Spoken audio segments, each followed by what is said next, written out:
Israel, oameni și fapte. O emisiune Alfa Omega născută din dorința de a vorbi de bine poporul Domnului din Israel.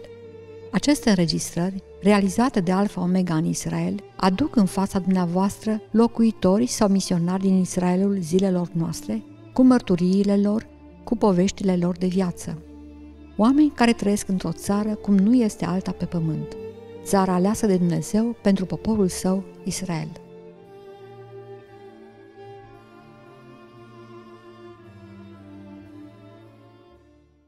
Suntem din nou împreună la o emisiune Israel, oameni și fapte. De data aceasta o avem împreună cu noi ca invitată, ca și o persoană pe care vrem să o aducem înaintea dumneavoastră, pe Rosalind Hershkovitz. Rosalind este locuitoare în acest ținut, în Ierusalim, de mulți ani. Ea a venit cu mulți ani în urmă în acest loc, de departe. Aici a întâlnit soțul și a avut o viață binecuvântată împreună cu soțul ei, dar la un moment dat a trecut prin durerea pierderii soțului ei și ea împărtășește cu noi și aceste momente dificile prin care a trecut cu ajutorul Domnului. Este o creștină devotată, Rosalind, este o închinătoare pasionată care îl iubește pe Domnul în toată inima ei, are o voce extraordinară și de multe ori am avut ocazia și bucuria să o auzim închinându-se împreună cu congregația la Biserica Christchurch, de lângă partea Jaffa Gate, de aici din orașul vechi, Ierusalim. Și astăzi și în prezent ea slujește acolo în acea congregație. Sigur că este parte la diverse alte evenimente creștine din Israel, din Ierusalim, dar în mod deosebit duminicile Rosalind este acolo, lăudându-l pe Domnul împreună cu copiii Domnului. Haideți să urmărim pe Rosalind acum împreună cu dumneavoastră. Shalom from Jerusalem. My name is Rosalind Hershkovitz and I come from Australia. I now live in Jerusalem. Now 26 years I live in Jerusalem. And I am an Israeli citizen. But I started my life as an Australian citizen only. Now I have both citizenships. I was born in Sydney, Australia, and educated there. And I lived in a few different places in Australia, ending up in Brisbane, Queensland, before, or rather, at the time that I returned to the Lord from having been kind of wayward and leading a bit of a wild life. Nonetheless, my mother was a very wonderful Christian, and her example helped me to return to the Lord with all my heart. And I began to read the scriptures very avidly, and I read the whole of the Tanakh, Old Testament, and then the New Testament, and then I returned to the beginning, and I started from Genesis, and I continued right through to Revelation. And during the period I was searching and seeking the Lord, I actually did that 7 times. But during my reading of the scriptures, it became very evident to me that the Jewish people, the people of Israel, not only were they central always to God's plan and central to every part of his action with man, but also that they still were, according to prophecy, as I read it in Isaiah, Jeremiah, Hosea, Zechariah, and many, many others, including also Psalms, Proverbs, and other parts of the Torah and the New Testament. It became very, very clear that the Jewish people had never been forgotten by the Lord. It couldn't possibly be considered, and that God, by faithful nature that he has, and that he tells us that he has, and that we see that he has, could never, ever leave or forget or forsake Israel. Not only that, but he clearly said that on many, many occasions. And not only that, as I looked around me, I saw and understood that the state of Israel had been reformed as a state after 2,000 years of exile. And it was around the same time as the church had started to revive and receive the gifts of the Holy Spirit. And this was a very fascinating thing. And then as I was seeking the Lord's will for my life, I realized suddenly, while listening to my sister had bought some CDs or tapes as they were, actually, from the Jews for Jesus in the United States. And several of the songs touched me more deeply than any other Christian music I'd ever heard, except perhaps a few old hymns, and in my youth. And this beautiful version of Holy, Holy, Holy, not the Kadosh that many people know, but a slightly earlier version, touched me to the deepest part. And in that moment, not only did I come to love God as I never had loved him before, never, I also knew in that moment that the place he called me to was Israel, and the language I would learn to speak was Hebrew. And this song, in fact, had some Hebrew words, and they touched me very deeply. And all the time I had known there was a calling somewhere, somehow, and to do with foreign country, because I'd already traveled in Spain and learned the language, knew some other languages a bit too. But Hebrew, that was it, and I knew it. And I believed also that because of my the response that I had to the Lord, to Israel and to the scriptures and the Tanakh especially, that the man should really be a messianic Jew that I would marry, and that the Lord wanted, as I kept reading the scriptures and things like the book of Ruth and certain parts of the prophets, there was this sense that God united the Gentiles sometimes in such a very close way to even bring them into the land to become part of the Jewish people in flesh as well as in spirit, as Ruth had. And there was one particular scripture that was very significant to me apart from the book of Ruth, Isaiah 14:1.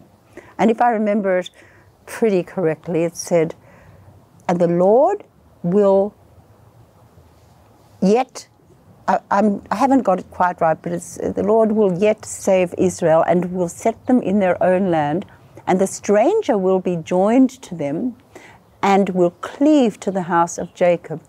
And that was really, the sense of cleaving is what is used in the book of Genesis concerning marriage. And I believed that I was one of those strangers that was going to be joined to the people of Israel, to the house of Israel. I would cleave to the house of Jacob through marriage, and I would become, and I even dared to believe I would be an Israeli citizen. Now, I tell you now that that is true, that I am an Israeli citizen.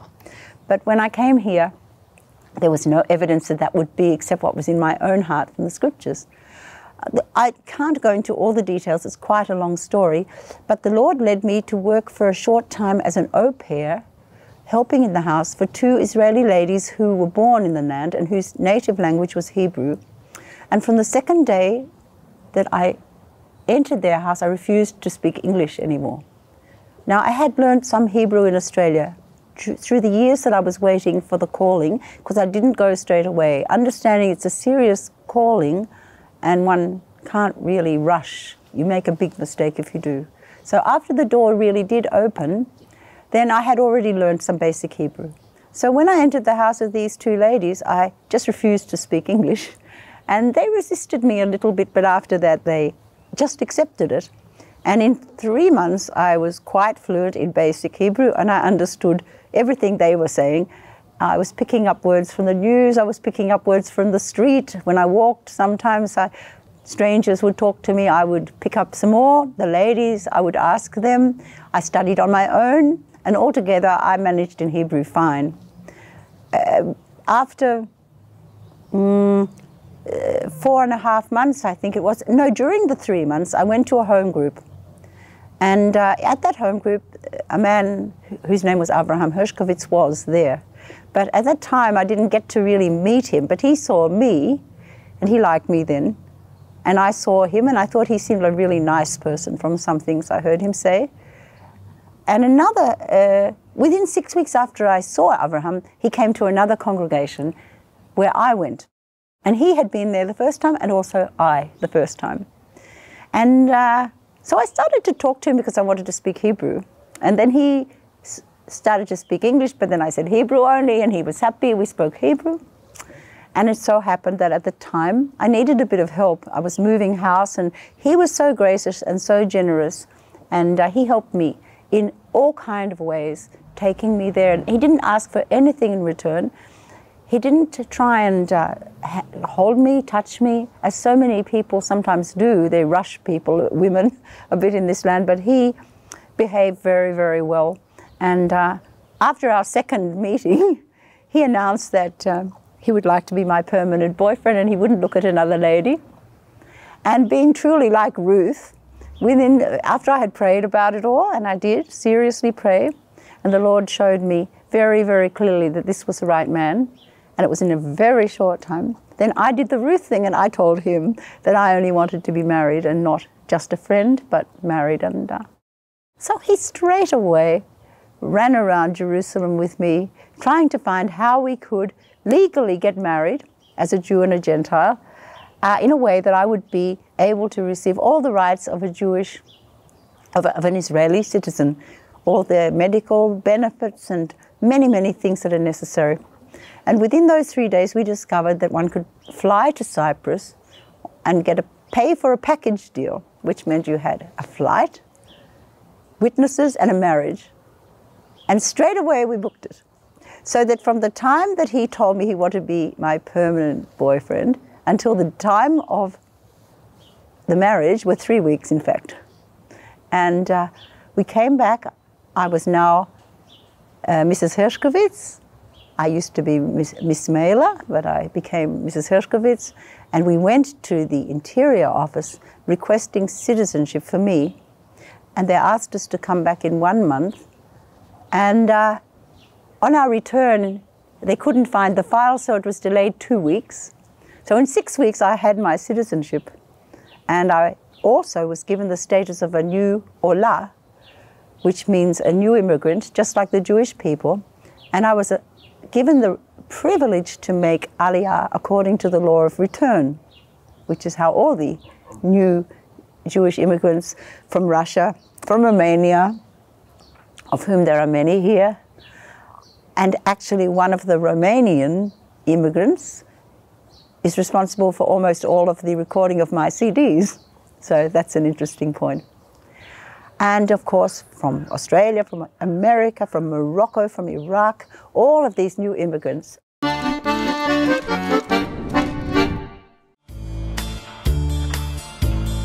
Who is the King? Who is this King of glory? Who is the King? Who is this King of glory? Who is the King? Who is this King of glory? The Lord of hosts. Lift up your heads, O ye gates, and be lifted up, you ancient doors. Lift up your heads, O ye gates, and the King of glory shall come in. Me who's a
I actually wanted to be in the church choir, but they said you have to wait till you're 7. So when I was 7, then I got in the choir, and they brought some other little girls and boys in as well. So it was quite a special thing. All through my life, I was able to sing, and people asked me to sing, but I never got a career idea about it until I was in my teenage years, and I actually suddenly wanted to be an opera singer, and I was very, very, very, very desirous to be that. But when I got to the age of real training, I wasn't with my parents anymore, and I started to live too wild, and I couldn't keep up that determination and that one-track-mindedness that's necessary to really achieve in the musical world, in the operatic world. So I just went out and I smoked cigarettes and had friends, and that went aside. After my return, before I met my husband, actually I had put music aside because I felt it's all vain. Only the Lord and His Word is important. I didn't care much for most of the music in the church because I had such a classical background, and it wasn't classical. And it wasn't my kind of music. But when I heard the Jewish music, my heart just went alive. The Jewish music and the Jewish believers' music, and this tender and minor keys and thought music, really special. And that was the inspiration that ultimately led me to write also songs of my own. My husband was an amazing, surprising man. He wasn't a musician. He was a mechanic and a handyman. But he loved music. And when he found out I could play the piano, he was thrilled. And he inspired me to go back to playing, because I had laid it aside. And the church that we went to as a newlywed couple loved to have me on their little worship team, and they got me playing, and they had me singing solos. In fact, I sang to my husband on our wedding day. I sang him a song from Elisheva Shomron, had written a song from Song of Songs in Hebrew, and he got such a surprise when he heard me singing this song in Hebrew. And then he learnt it later, and we sang it at another wedding together. And later, well, I've written more from Song of Songs, but because Avi was encouraging me, we actually put on 2 musicals, Esther, which we'd put on in Australia without Avi, I had been, and later Jeremiah, which I wrote, and it was Avi's suggestion, Avraham's suggestion, that's my husband's name. And then after that I wrote music for Ruth, for another person who desired me to do that. And then because it was so difficult to produce musicals at that time and to get people in the cast and get them keeping to rehearsals, we left that. And then my husband told me, you always wanted to make a recording, so I'll help you make a recording.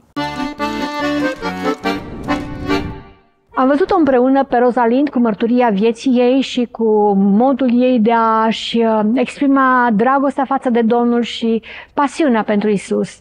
Dincolo de pasiunea și de declarația ei de credință, are o voce extraordinară și a produs mai multe videoclipuri pe care le puteți urmări pe Alfa Omega. Ni le-a dat cu generozitate să le difuzăm oriunde, oricând pe canalul Alfa Omega și suntem bucuroși că ni le-a dat și că ne-a făcut parte